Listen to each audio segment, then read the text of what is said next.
Alright, and we're back. So, you can probably hear some music going on in the background. I'm not sure why it's not capturing yet, but hopefully, bam, we should have a game now. Yes, we do. Of course, it freezes when I'm not looking at it. It's working now, finally. I figured out how to get Xenocider to work, the demo, anyway.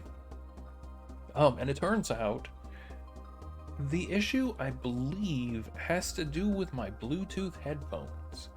And the deal is that I guess this is Unreal Engine, which surprises me because I don't think the original game's in Unreal Engine, or maybe it is. Um, Unreal Tournament was on the Dreamcast, so it's possible that original Unreal Engine could be used for this game. Um, and maybe it's just been updated, but yeah, apparently Unreal Engine does not like Bluetooth headsets that have microphones. I think there's something weird with that. That was the best I could find from my research of just like, why do game not work? And they're saying, yeah, it's like something about the Bluetooth headset microphone is interfering, and like it's because it doesn't have anything to receive the data or something like that. It's crashing. I don't know. Anyway, point is, I'm not using my Bluetooth headphones today, or at least not for this. I'm gonna be just using my uh, classic wired earbuds for this. And maybe I'll switch to these afterwards, but it means that I got this game to work, which I'm glad about because I wanted to try it.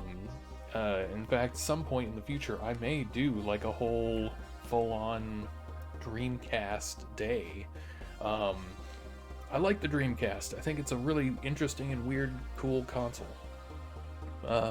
It has tons of games that people are vaguely familiar with but have never played. Of course, it has one of my favorite games ever, the Skies of Arcadia, on it, but I was more partial to the GameCube version because that's the one I played. But I mean, there's so many good games on it, and this game is a really ambitious homebrew project, as I've mentioned before. This is a team of people from now going back and trying to make a game for that console. And just so if I can go into a little bit of what makes that more difficult than making a normal game now, is that all of these old consoles have their own ways that they need you to program stuff. And a lot of what makes games now a lot easier to make has to do with the conveniences of the engines that we're using now and the software we're using now that just does a lot of stuff for you.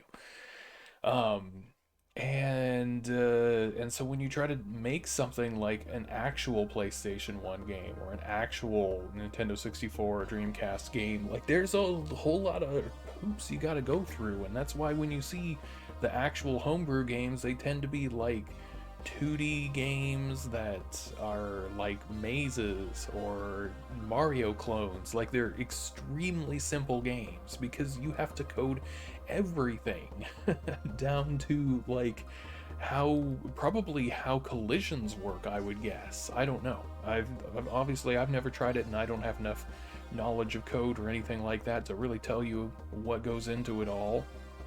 All I know is that it is like orders of magnitude more complicated than making a normal game now for modern platforms.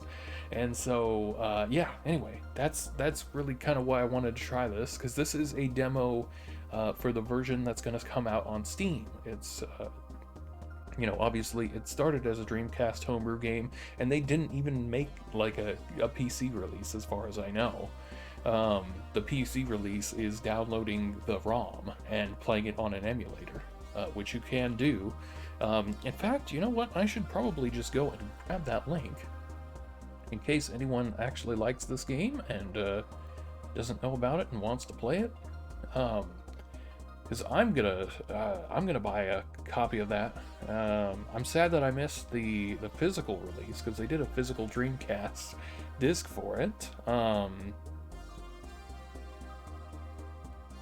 Okay, let me see if I can grab that real quick. The shop.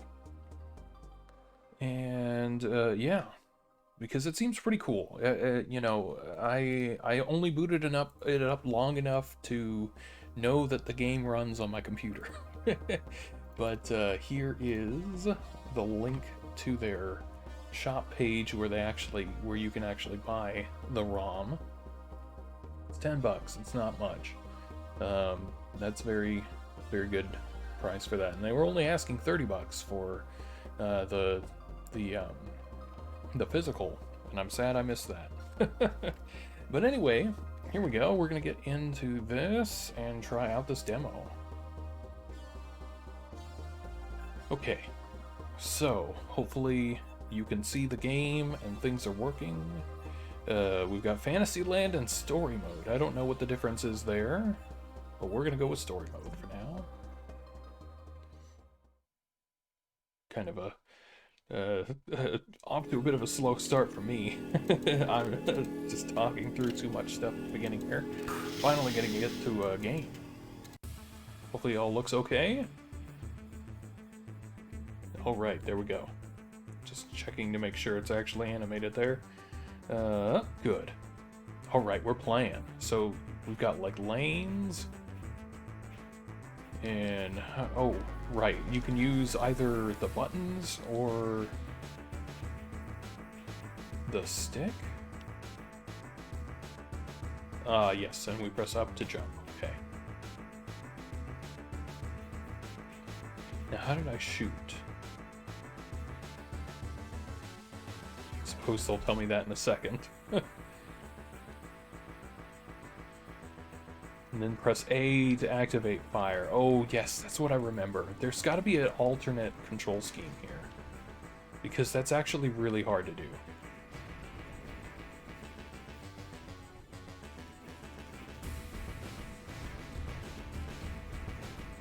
Oh. Okay, so it's turn fire on or off, I think?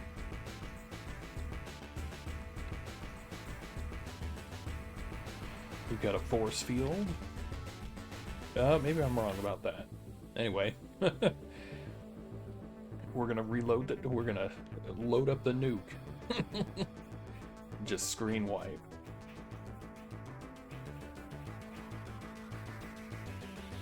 Xenopod types can vary. There's LB or RB to activate the double or triple shot. Yeah, it looks like it's just on or off, which is cool. I'm curious how this works on the Dreamcast. Upgrade your weapons once you get back to the ship. Try to catch the mysterious alien gadgets. Oops. Oh, I see this thing.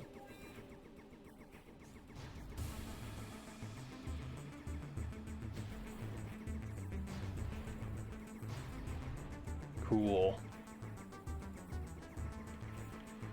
Alright, I guess we're gonna go for it.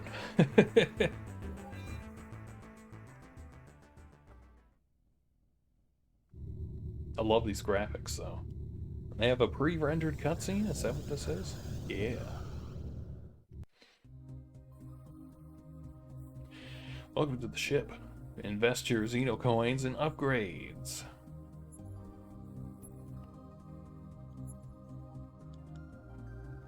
Okay. Uh-oh. Seems to have frozen for me. Yeah. Uh-oh. I'm stuck. Oh no, I can't Alt-Tab either. Oh no. Well.